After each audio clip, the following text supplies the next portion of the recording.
dari dataran tinggi Tanah Besema, Gunung Dempu, Sumatera Selatan. Inilah berita Pagar Lawas Channel.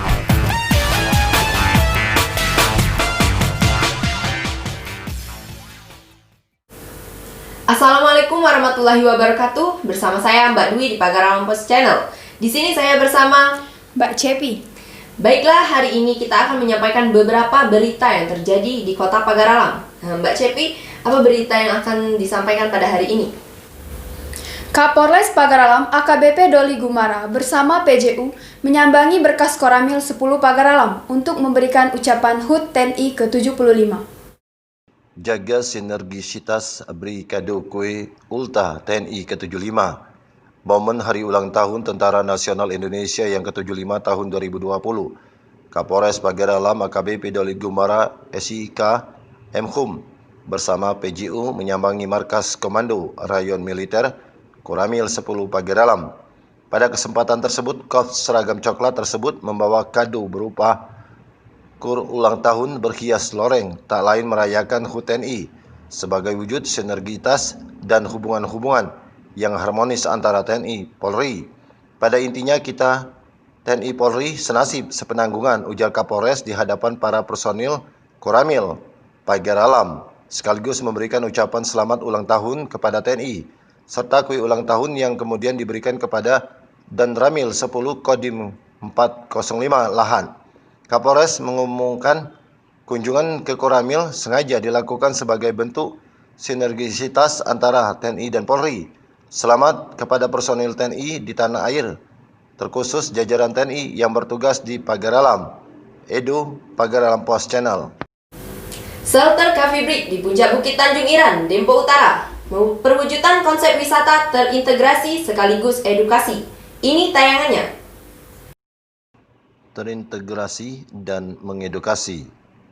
Dewi Skopi Besema bangun shelter Coffee Break.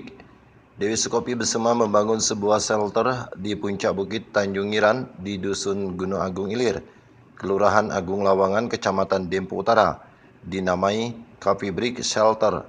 Ini merupakan perwujudan konsep wisata terintegrasi sekaligus mengedukasi.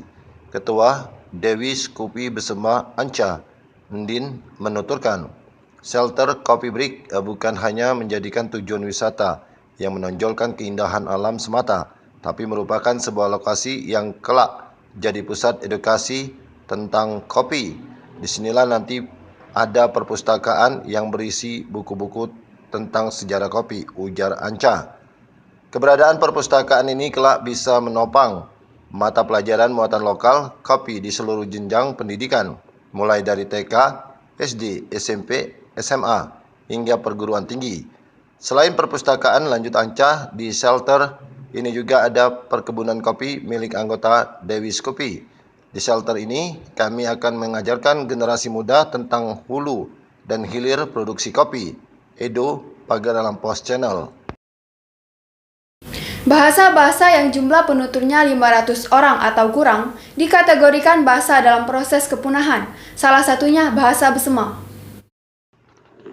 Ambil kebijakan pelestarian bahasa Besema di ambang kepunahan. Bahasa-bahasa yang jumlah penuturannya 500 orang atau kurang dapat dikategorikan sebagai bahasa yang memasuki ambang proses kepunahan atau berpotensi terancam punah, salah satunya bahasa Besema. Untuk itu, Wali Kota Pagaralam Alfian Baskoni mengambil langkah kebijakan menyelamatkan, berinisiatif akan membuat konsep memasukkan bahasa Besema dalam kurikulum sekolah atau dipelajari di sekolah agar dapat terselamatkan masa depannya. Sudah nyata di depan mata ke depan bahasa Besema diprediksi akan punah. Pasalnya sebagai besar anak-anak sekolah tidak paham kosakata bahasa Besema. Malahan mereka tidak mengerti jika dituturkan oleh orang-orang tua, kata Kak Fian. Tahap awal konsep penyelamatan bahasa Besema dari kepunahan sebut Kak Fian akan membahas bersama pihak terkait bagaimana formulasi yang tepat atau ketetapan resmi tentang sistem tulis-menulis bahasa daerah itu, sehingga anak-anak bisa mencintai dan masih melestarikan penuturan bahasa Besema di kehidupan sehari-hari mereka. Edo, Pagar Alam Pos Channel. Hasil tracking Satgas COVID-19 Kota Pagar Alam terhadap warga kontak erat pasien kasus 018. Semuanya dinyatakan non-reaktif. Ini tayangannya.